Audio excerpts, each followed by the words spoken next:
In the early months of the campaign season, Donald Trump moved with a sense of familiarity. He had been in the spotlight for many years, long before his time in the White House, but this moment felt different for him. It felt like a second chance, a return to something unfinished. His supporters often used the word comeback, and Trump himself liked how that sounded. It suggested strength, resilience, and the ability to rise again after challenges. He believed that his voice still mattered to millions of Americans, and the reaction at his rallies seemed to confirm it. Every time he walked onto a stage, the sound of cheering reminded him that he still held a powerful influence in national politics. It gave him energy, confidence, and the feeling that his path back to the presidency was not just possible, but likely. His team could see the momentum as well. Fundraising events produced strong results, and many donors who once hesitated were now returning.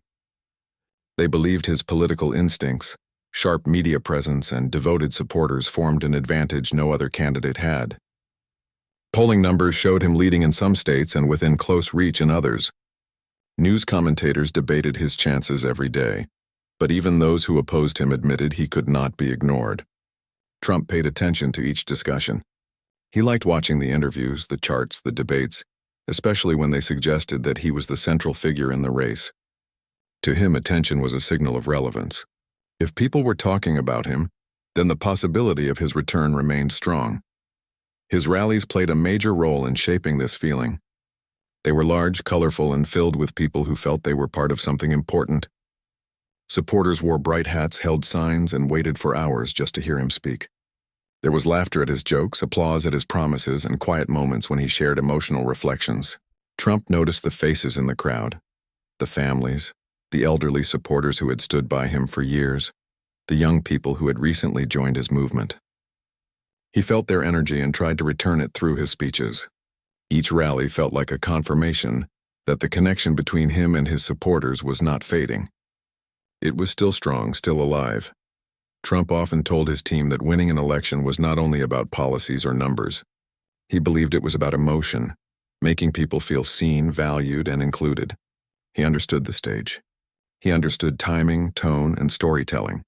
Many of his advisors said his strongest ability was speaking directly to people in simple language they understood.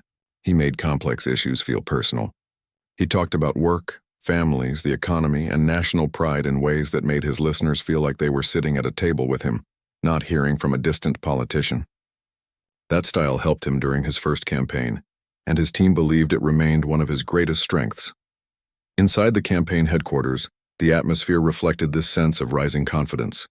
Walls were covered with maps, charts, travel schedules, and lists of potential supporters. Staff members worked long hours, often late into the night, refining messages, planning events, and studying voter feedback. Many on the team spoke with pride about being part of something historic. Some had worked with Trump before, while others were new and eager to prove themselves. They understood that working with a figure like Trump brought both excitement and pressure. The pace was fast, the expectations high, and the decisions constant. Yet they remained motivated because they believed the campaign had momentum and purpose. Trump himself kept a close watch on the details. Despite his public image of confidence and boldness, he privately studied numbers very carefully. He asked questions about polling in specific counties, shifts in demographics, and trends in public opinion. He wanted to understand not just where he was strong, but where he needed to improve. Some advisors were surprised by how much time he spent examining these patterns. They said it showed his seriousness about the campaign. He did not want to leave anything to chance. He wanted to know exactly where he stood and what steps were needed to keep moving forward. His family also played an important role. They attended events, offered advice, and provided emotional support when the long travel and constant scrutiny became tiring. They understood the pressures of national politics as few others did. They had lived through it with him before, during one of the most intense periods in modern political history. They knew the schedule could be demanding, the media coverage unpredictable, and the responsibility heavy. Yet they also believed in his ability to return to the presidency. Their presence gave him strength, stability, and a sense of personal grounding amid the chaos of campaigning. As the campaign continued, conversations among supporters increasingly centered on the idea of change. Many felt that the country had shifted in ways both large and small since Trump had left the White House. Supporters often said they were looking for someone who could bring clarity, direction, or renewed confidence. Trump listened carefully to these concerns at town halls and small group discussions. He made notes, repeated their stories in his speeches, and shaped parts of his message around them. He wanted supporters to feel that he understood their everyday experiences, not only national political themes. This approach helped deepen his connection with voters and added emotional weight to his campaign narrative. Throughout all this, Trump remained aware of the challenges still ahead. Elections are unpredictable. Public opinion can change quickly. He knew this from experience. He also knew that every campaign involves unexpected events, shifts in public focus, and moments of pressure. Yet he believed his resilience set him apart. He had faced many difficult situations in his career, both in business and politics, and he had developed a mindset of persistence. When he talked to his supporters about determination, he spoke from a place of personal experience. He believed that perseverance mattered as much as strategy. By the time the first major campaign season came into full view, Trump felt that his path forward was strong. His rallies were full, his fundraising steady, and his polling competitive. There was a buzz in political circles that his potential return to the presidency could become reality. That atmosphere, combined with the loyalty of his supporters, created a sense of movement and purpose. For Trump, it felt like standing at the start of something significant. The story of his political life, once thought to be finished, now seemed to be building toward another major chapter. In his mind, the comeback was already taking shape, and every step forward added to the momentum that carried him ahead. As the campaign season continued, something began to shift in the national conversation. For weeks, the focus had been on rallies, speeches, and polling numbers, but then news started to spread about a legal question rising quietly in the background. It did not start with loud headlines or major announcements. It began in smaller conversations among legal analysts, political commentators, and state election officials. The question was whether certain parts of the Constitution could influence Donald Trump's eligibility to run for president again. At first, it seemed distant, almost theoretical. Many people assumed it would fade away like many political debates do, but instead of fading, it grew. Some states and advocacy groups raised objections that involved events connected to January 6th. They argued that certain constitutional language might apply to Trump in a way that could affect his ability to appear on ballots. Others strongly disagreed, saying that the Constitution did not restrict him and that the matter was being misinterpreted. What began as a legal conversation slowly started to move toward the courts. Trump and his team watched carefully, but they believed the issue would resolve quickly. His advisors told him that the argument was unlikely to advance very far. They reassured him that the campaign should continue as planned. Yet legal matters have a way of gaining momentum once they enter the public discussion. Soon the issue spread to more states. Different courts began hearing different versions of the same question. Each court decision created new headlines. Political talk shows started inviting legal scholars to explain what might happen. Some analysts predicted that the issue could possibly reach the Supreme Court. Others dismissed that idea as unlikely. But as weeks passed, the possibility became clearer. The issue was not going away. It was moving upward step by step. Inside Trump's campaign headquarters, the development created a noticeable shift in the atmosphere. The excitement and confidence were still present, but now there was a layer of caution beneath it. Trump's legal team began holding more frequent meetings. They reviewed past cases, analyzed constitutional texts, and discussed possible outcomes. Some advisors urged Trump to address the issue publicly with strong statements. Other advisors suggested a calmer, more measured response to show seriousness and respect for the legal process. The campaign wanted to protect its momentum, but uncertainty had entered the picture. Trump followed the news closely. He read articles, listened to commentary, and asked his lawyers for explanations. His public tone remained steady and confident, but privately he understood the seriousness of a case reaching the highest court in the country. A Supreme Court hearing is never a small issue. It means that the matter has national significance, and whatever the court decides will carry weight across the entire political landscape. Trump was aware that even if he continued to campaign fully, the conversation about the case could influence public perception. Meanwhile, supporters reacted in different ways. Some were worried. They feared that legal decisions could change what would happen in the election, before voters even had the chance to cast their ballots. Others believed that Trump would overcome the challenge and that the case itself would strengthen his position by rallying additional sympathy and support. At rallies, people discussed the situation in line before Trump spoke. They asked each other what they thought would happen, what the courts might decide, and how the campaign would respond. There was uncertainty, but there was also loyalty. Many supporters said they would stand with Trump no matter what. The news media devoted extensive time to the issue. Reporters explained the background of the case, the constitutional arguments, and the possible impacts on the election. Some programs featured experts who debated passionately about historical meaning and legal interpretation. Others discussed how the case reflected broader political tensions in the country. Trump watched these discussions with interest. He often analyzed not only what people were saying, but how they were saying it.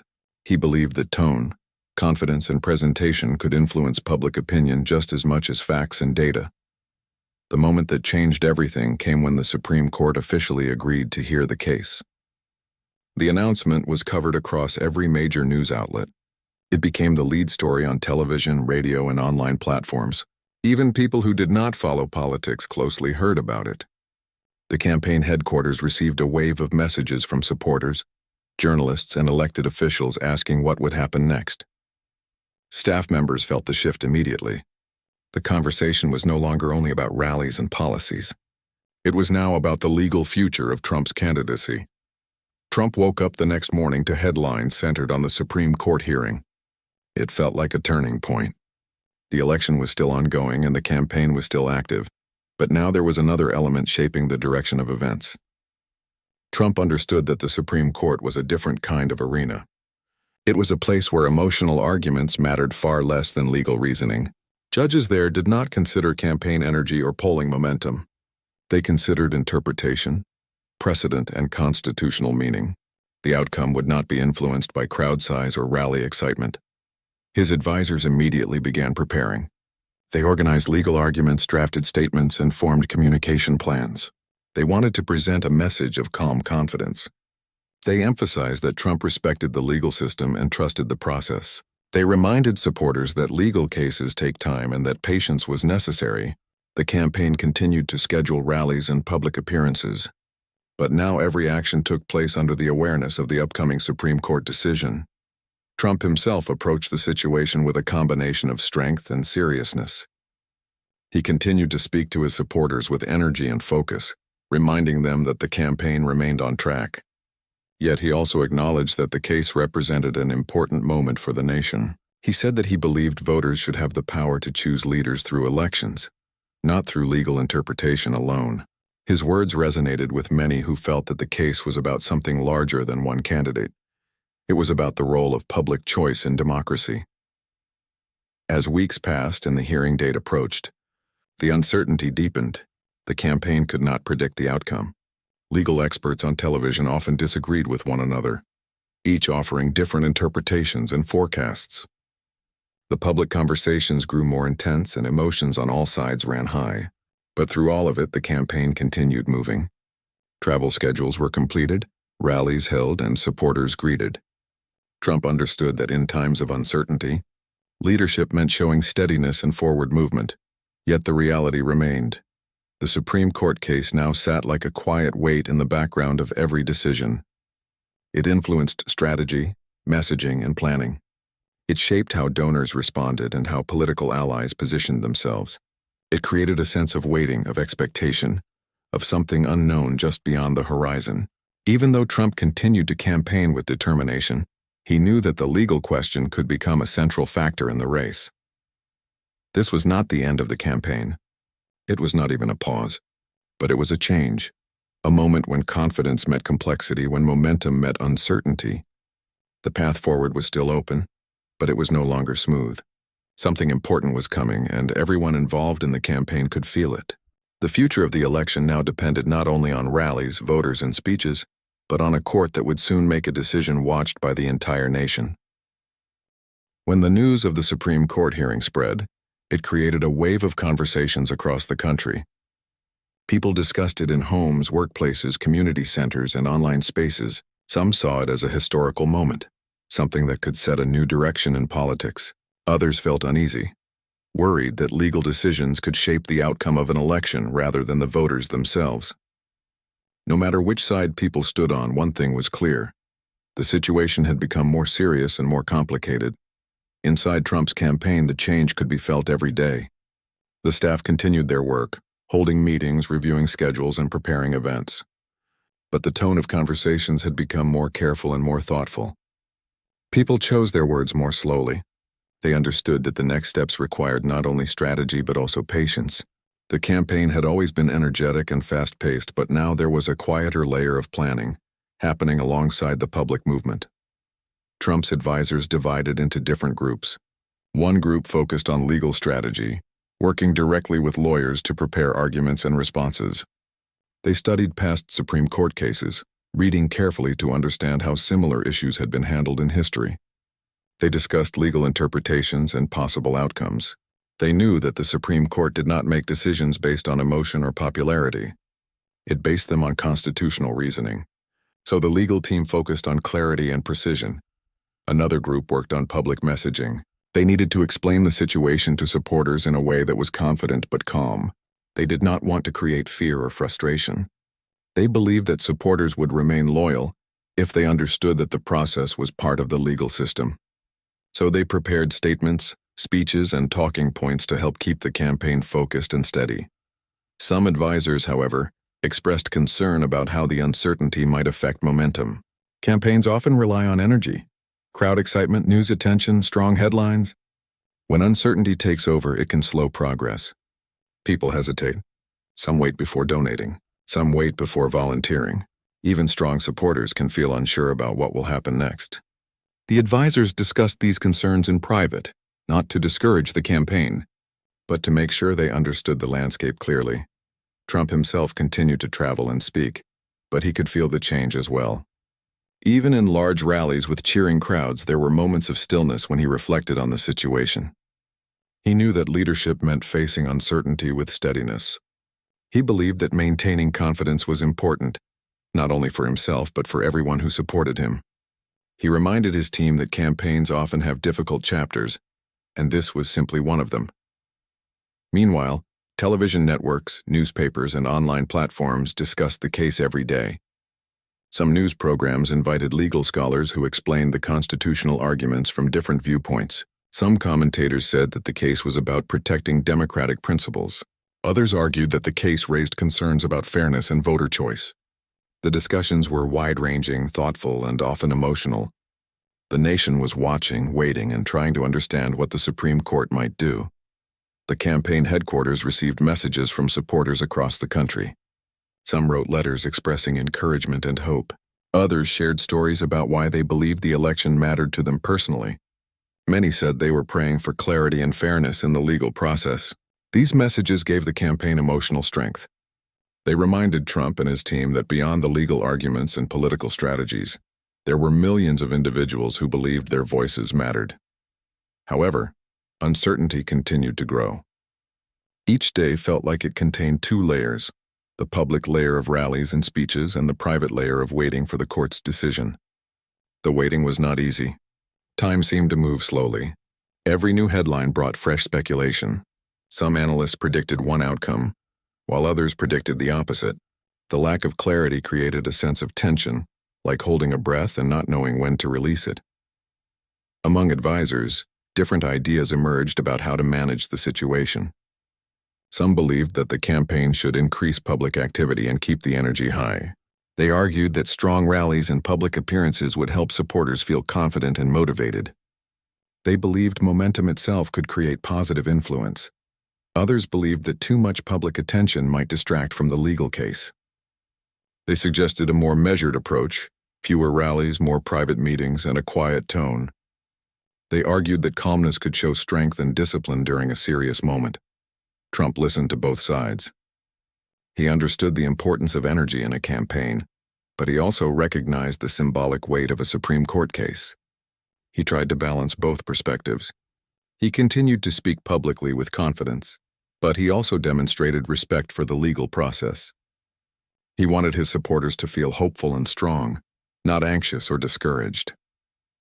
As the hearing date approached, the emotional intensity increased. Reporters asked more questions. Commentators analyzed every detail. People in grocery stores, coffee shops, and community gatherings talked about the case. It was not just a legal matter now. It had become a national discussion about democracy, authority, and leadership. Trump's supporters prepared themselves for whatever would come. Some organized gatherings to show unity and encouragement. Others created networks to share news and updates calmly, avoiding dramatic reactions. They said they believed that steady support mattered more now than ever. Many supporters expressed loyalty not just to Trump personally, but to the idea that elections should be decided by voters. Meanwhile, opponents also followed the case closely. They believed the outcome could shape the future of political norms.